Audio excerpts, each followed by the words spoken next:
Hey y'all. So I'm gonna weave some stuff together here. Uh, should be another pretty big episode. Um, what I'm gonna talk about is the culture of baseball and the culture of the baseball card. So we talked kind of in a multivalent way about how baseball itself is representative of the spirit or the soul of America as its primary cultural heart center. And then again, through the baseball card, we've talked about everything from the T206 to Tops to the T3. We've kind of traced the entire narrative, the construction and assembly of the early baseball card, going back into the old Judge, the dead ball era photography, the manufacturing innovations, as well as the industrial innovations that allowed for the early baseball card to come into being, and it was finding its identity through baseball in industrial modern America, finding its identity, right? So it's kind of a multivalent nesting doll situation where baseball itself is representative of emergent American culture and identity, which really crystallizes in the 50s post World War II, as well as the baseball card, right? Representation within representation. So what I'm going to talk about here is really the social, political, and economic forces and factors which lead to the deindustrialization of America. And what I mean by deindustrialization is a speculative currency, which in the 70s the gold standard disappears and it turns to the petrodollar, as well as a speculative mindset, which is kind of what you see today in terms of Bitcoin. It's the dematerialization of American culture and society, social media, Instagram, right? All of these things that rely on screens and projections. It almost traces in a lot of ways back to Hollywood in a cultural archetypal sense.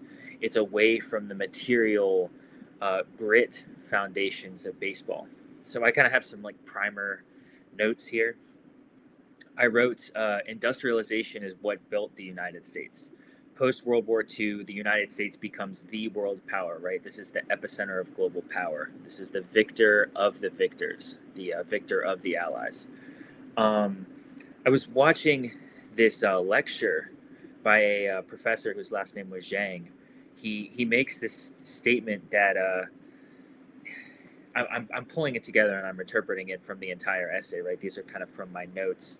Um, America deindustrializes, seeking ease through this post World War II consolidation of world global power.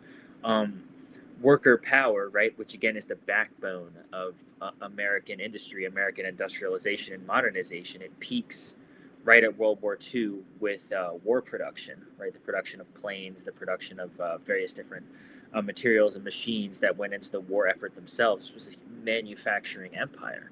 This is a productive, active empire. And this is mirrored in the industrial labor history of baseball itself. People like Mickey Mantle or Walter Johnson, these are miners and farmers and factory workers. Um, but post World War II, worker power is slowly but steadily shifted to financial sector power. And when Reagan comes into play, you have this deep privatization as well as subtle progressive outsourcing of industrial labor to foreign countries. The manufacturing center, which was led by these hyper industrial cities like the Steel City of Pittsburgh or Detroit with cars, right? These were very, very productive epicenters of American social and political culture. You think about the Midwest, right? The farming industriousness of the American early agriculture and mid-century agriculture, right? They're using farming machines to increase industrial production of foods, as well as cotton, as well as corn, etc. Right? Again, Dizzy Dean comes from a corn farm. You got to piece these things together because the culture of baseball is a sort of mimesis. It's reflected in the very roots of the foundation and soul of America itself. And so when we're talking about a gutting of this, we're talking about worker power disappears and financial sector power appears in terms of Wall Street, in terms of speculative currency, in terms of betting on stock markets. This is rife with baseball history too. in terms of gambling, right? Everyone from Pete Rose to Shoeless Joe Jackson and the Black Sox, Ty Cobb and Tris Speaker are suspected of gambling. Hal Chase. This is the underpinning and the undergirding of American culture as well as baseball culture. Um, you have people like Al Capone who attend the baseball games in the 30s and is friends with Hall of Famers like Gabby Hartnett, right? There's this idea here, and one of the famous Capone quotes, and I'm kind of paraphrasing it, is that the rules and laws of America are to benefit the aristocracy or the people in power, and beyond that, there are no rules and there are no laws. They don't apply to those people. This is something that's known and understood as far back as the 30s and even further back into the 1910s with the gambling and with the betting on games and with players who are trying to accumulate labor power, whereas the owners of baseball are monopolizing the currency, the energy of the institution of baseball itself. There's a lot of uh, financial and cultural backing that goes into baseball as it becomes America's pastime. But when you look at that, there's a huge labor disparity. People like Walter Johnson almost shift over to the Federal League in 1914 and 1915, and a lot of the big players do, like Joe Tinker and Mordecai Brown, Eddie Plank, because of this opportunity that the Federal League offers, which is better pay, right? Better contracts for these star players who had to depend on baseball, Major League Baseball previously. It offers another opportunity, another option to create financial success. So you can see that the narrative and the timeline that I'm tracing here. When we get to this post-World War II period, it's this gradual financialization and financial management power. People begin to manage excess, right? You have countries like China or Russia where financial interests are funneled back into the United States because the US dollar becomes the global international currency. Um, there's a managerial financial class which is speculatively betting currency and speculatively betting this massive financial influx of wealth in the United States. And what it leads to is a sort of conceptual gutting of the backbone of society. Um, it's a sort of deep-seated sedentary laziness or celebrity culture. It becomes flat and empty. There's no real force. There's no real thrust behind the images that are created, produced, and consumed. It's a dream culture because the backbone of labor disappears. I mean, all of the manufacturing industries in the United States are outsourced. They leave. So you have these entire towns and cities, these mining towns up in the Appalachian, the Rust Belt. You have factories in Pittsburgh and Detroit, the steel factories, the car factories. This is the reason why these entire former industrial superpowers decline. And it leaves these gutted, empty towns because the jobs are gone, the manufacturing's gone, the mining's gone. So there's no one there, right? This is an entire ecosystem. It's a cultural shift toward financialization, which is speculation, and away from the backbone, which is manufacturing and the active construction of the culture. So I wrote, it's an eco-cultural overstimulation of excess, which leads to philosophical and cultural underpinnings of nothingness. And then I said, refer to Gehrig, Walter Johnson, Dizzy Dean, Ed Walsh, and Stan Kowaleski. So I'll get to Gehrig later, probably. But Ed Walsh and Stan Kowaleski, they have statements that they make. Some of them I think are captured in the Ken Burns documentary. Others I've kind of pulled from other resources. They basically say the same thing. I came from a mining background from when I was very young, and there were basically two options. I would live and die in the mines, or I'd become a successful baseball player. And this was the popular sentiment of this time.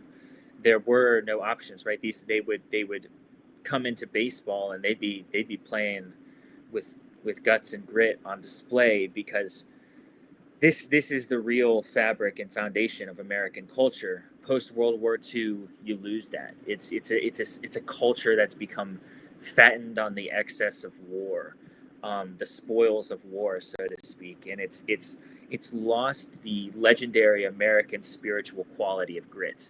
Right, this is very powerful. It's the legend of baseball, the legacy of the American spirit, the rising through trials. Right, people like Dizzy Dean, Satchel Paige, or Walter Johnson. These are people who come from very, very humble industrial agrarian backgrounds. Mickey Mantle, right? His father was a miner.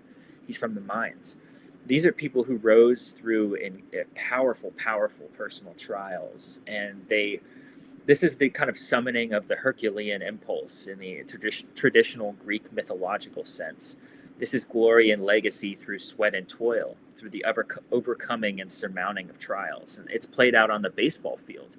This is what creates the mythic, legendary quality of early baseball, right? And by early baseball, I mean really everything from the early 1900s up to really the 60s.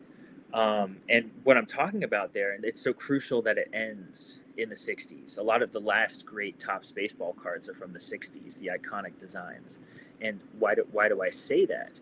I say that because once we get to 70, 71, you have the loss of the gold standard and it becomes the petrodollar because the US is beginning to overextend itself into speculative debts, right? It's the whole missions to the moon, right? You can see this cultural, economic, philosophical excess that's manifest from the spoils of the war, spoils of post-war, right? The inner spirit of America, which is this factory, industrial, agricultural, agrarian grit, right? Which is it's people who are built through trial, right? They're built through physical circumstance. They're built through this kind of it's sort of like the metaphor of the shaping of the diamond through the pressure and the coal, right? It's the inner spirit of America. It's gone from the game. It disappears, and you have this very flat, flashy, egotistical, massive contract, inflated asset environment. And again, what that leads back to, it's similar with baseball cards. You see, you could say the junk wax era or whatever. You could say this struggle over these increasingly inflated contracts and currencies that run through baseball. Baseball becomes this blown up, financialized empire, but you lose this quality that's manifest. And I'll say people like Mantle or Maris are almost sort of the last few. And you still see it here and there, particularly from people who emerge from the Caribbean, right? These players who emerge from circumstances that require real trial. These are, I'm trying to sum this up in a way that's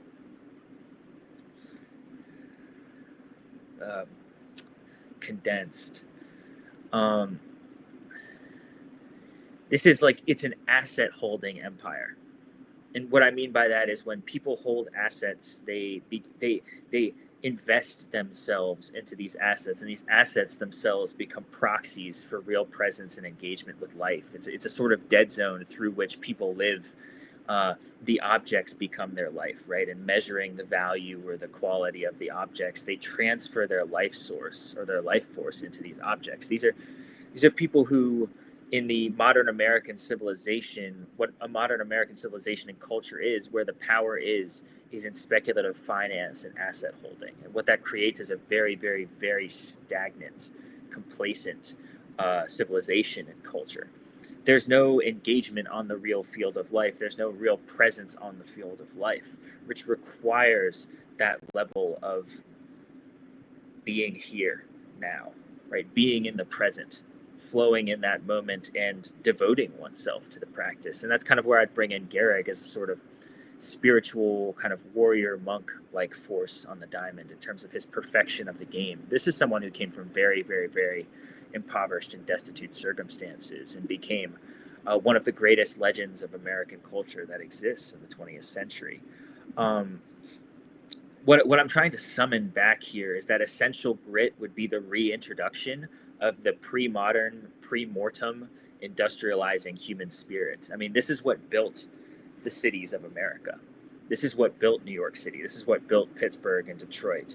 It's the human American spirit back from the dead of this flat modernity, which is just speculative currency. It's asset holding, asset management, gambling, speculative betting, the dopamine shocks from social media, et cetera, you name it, right? What I called it in my notes is a financialized nihilism, right? And what happens when you actually leave the field of life and reality and you retreat into these speculative assets, speculative betting? It's people who own houses all across the United States, or whatever you want to call it, right? It's an overblown, overextended. It's no longer human.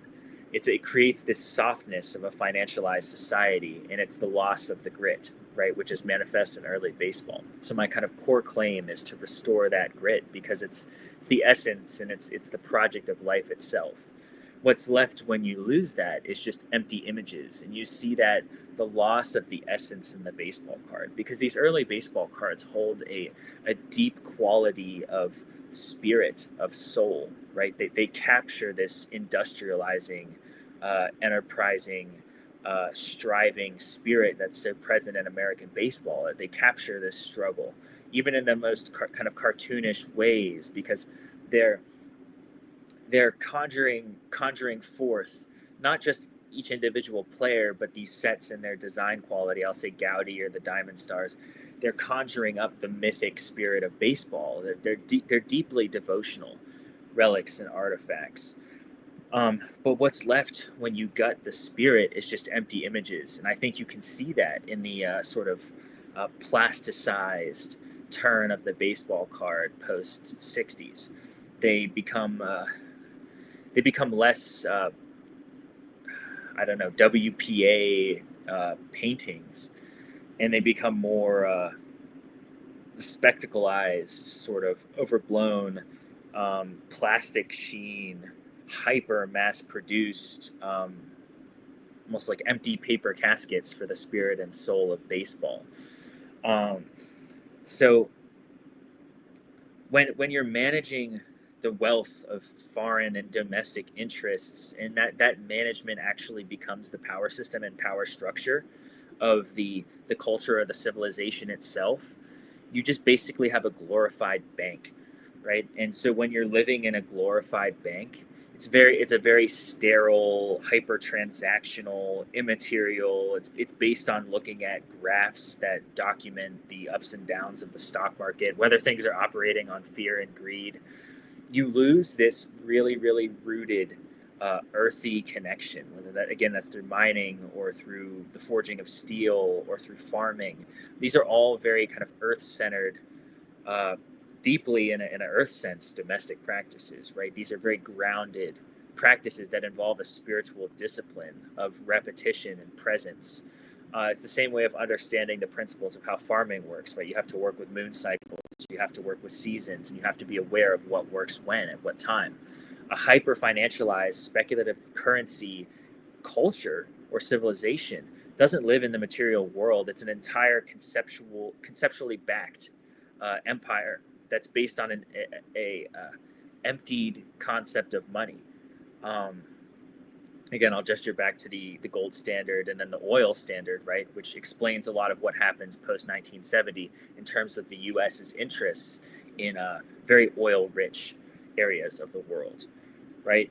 So I kind of say the last great mythic baseball card is 1967.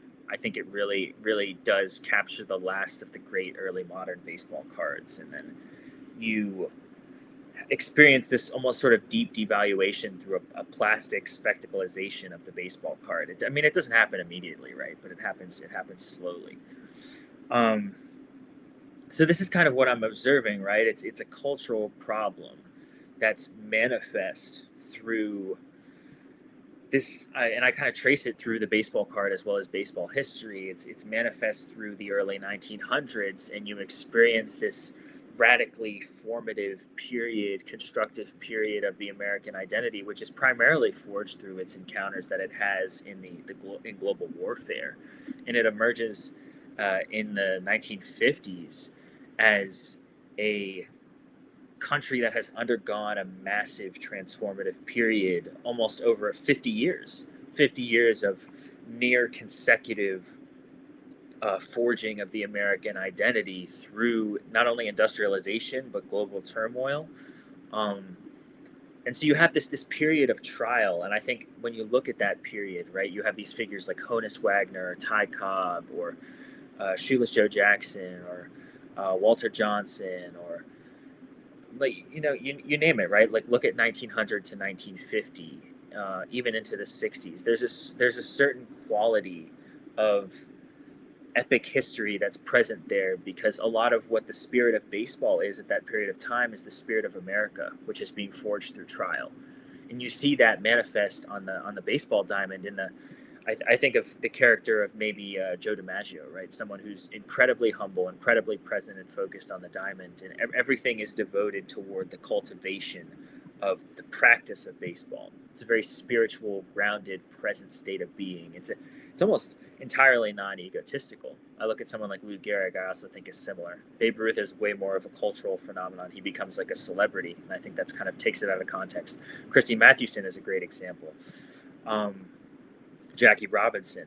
These are people who are very spiritually grounded people because they emerge from these circumstances of great trial, and they forge the spirit and soul of America and become these mythic figures that really represent American culture on the diamond of baseball. These become sort of our great mythic heroes of American culture and civilization. And you see at this turn, and I would almost gesture toward Mickey Mantle. Mickey Mantle and Roger Maris as being the two last great mythic figures of self-overcoming on the diamond, because you look at where they come from, right? Maris from an immigrant family who has to overcome this great prejudice against him in the city of New York as he chases and overcomes Babe Ruth's record, even against the kind of golden son of New York baseball at the time, Mickey Mantle. And then Mickey Mantle as a figure right next to Roger Maris, emerging from a mining family who becomes this great, epic, and even tragic figure of baseball through his achievements and through his struggles, right? There's a great, rich depth there to the sport of baseball in terms of human figures that overcome great struggle on the diamond. And when American culture, right, this is what's so important, because American culture and the American civilization at large looks at baseball as a lens and a prism for what it is going through and what it is overcoming. So figures like Jackie Robinson or Lou Gehrig become a manifestation of the larger cultural and political social phenomenon of labor, of industrialization, of agriculture, right? Dizzy Dean coming from a farming family, or Walter Johnson coming from a farming family. These are real, crystal clear, present representations, embodiments of the American spirit as an industrializing force. It's the heart center and the heartbeat of the country. But when you take away that labor power and you replace it with a financialized, empty images of conceptual currency, there's no more industrializing spirit. There's no more agricultural spirit. You empty the power from these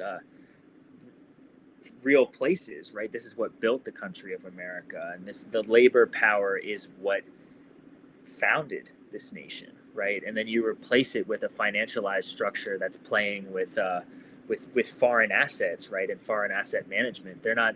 It's not even to generate a profit off of these assets, but it's to speculatively bet them, right, and play with them. They're like chess pieces on a conceptual board. That's what creates. Again, I'll go back to the term I used. It's the where is it? It's the nihilistic, financialized nihilism, right? What I mean by financialized nihilism is that the real values, the real sweat and toil and body of the American civilization at large has been emptied out and replaced with the flat, empty image machine currency that has no real human being beneath it. And that's what I'm saying is so incredibly dangerous, and that's what kind of represents the fall of the American empire, or the fall of the American spirit, because you can see very clearly. I'm just going to say there's no one like Mickey Mantle that ever appears again in the history of baseball. And it's the same thing with Jackie Robinson or Satchel Paige. And the reason for that is because American culture has irrevocably changed. Once you get to the point of 1971 and the loss of the gold standard, I mean, it's gone. Even as soon as the end of the 60s, it's gone. And the reason for that is because of this massive influx of wealth that becomes a conceptual pivot point for the American spirit itself. It becomes less about generating force, being, wealth, spirit, presence, and action into a sedentary removal of self and complacency. I would almost say it's a culture or a spirit of laziness and emptiness that is created by this massive influx of wealth and this softening of the culture and the loss of the real spirit of grit that's present. Um, and I'm not saying that both can't be mutually possible or possible together, but what what happens is that it becomes this culture of over consumption and over excess, and so there's this greedy spirit that really manifests, right? It's kind of just to look at this in energetic terms, almost this greedy spirit that manifests. We can make more money by outsourcing labor, by outsourcing our industries, by outsourcing farming to countries and areas where we can pay substantially less, and thus make more as the owners of these corporate empires, right? And that's what I mean by financialization. It's an emphasis on corporate profit at all costs. Um, you have a corporatized empire now, right? It's very different from an industrializing empire or an agricultural empire. Um, that is based on very real, rooted production. They're building skyscrapers. They're building bridges. Your uh, there's funding and backing that's going to domestic and local farming, right? These are things that are being taken seriously as the foundations and roots and soil of a nation. When that nation is divorced from that from that real from that real kind of political real circumstances, when that divorce happens, hold on, there's like something coming through here. When that divorce happens, you lose the human underpinnings of a civilization, and that's what is gutted. The manufacturing's gone, the agriculture is gone because we can just outsource it to cheaper labor sources, or we can outsource it to cheaper foreign interests. It's the same way that wealth as foreign interests enters into America, and America becomes an asset managing empire, right? So it's import and export of these foreign interests. And again, I'm not necessarily saying that that's a bad thing, but if you look at it just in terms of really clear historical terms, it represents a gutting of the American spirit. And that's something that should be taken very seriously, because when you look at baseball, you're kind of talking about the death of an empire, and you're talking about the death of a cultural form, which held great spiritual power. DiMaggio, Mantle, Robinson, you name it, right? We could go down the list. Josh Gibson. These are figures that civilizations come and go, but when you paint the what again, I talked about the culture is what a civilization really creates, right? That's what remains. So when we talk about Greece, we talk about Plato or Aristotle, or we talk about Homer. We're Culture is what remains, and so we're examining baseball as the primary cultural output of America. And you don't want to kill the spirit of the medium, right? It's like the spirit of the artist. And the spirit of the artist, when you kill that in a civilization, you have nothing left, because that's what actually depicts the real mythic struggle. It's like Homer writing the mythic underpinnings of Greek civilization. That itself is the beating heart and the spirit and the soul of any civilization, right? Empires rise and fall, but that's something that people look back on for centuries and millennia, because what that is it's the essence of humanity manifest through the prism or the lens of that specific social or cultural phenomenon, that place in time in human history. Many different forms of it. It could be theater, it could be baseball, it could be wrestling, it could be the Olympics, it could be philosophy, it could be literature, it could be art, right? These are all things that they're the essential steward of the soul and the spirit and the heart of history, human history. And that's what we're looking at, talking about, preserving, being present with, because if you don't have that, you have nothing. And again, when I said financialized nihilism, I'll probably just use that as the title of this at this point. You create that, it's over, because what you've done is it's similar to how debt functioned in the Roman Empire. You create a financialized bureaucracy that empties the real labor power. I mean, the real manual force and presence of humanity within a civilization or a culture, um, you've gutted everything about it that makes it possible. And possible and meaningful almost go hand in hand in this situation. So that's my hand here. I think I'll leave it there, and I'll catch you on the next one. All right.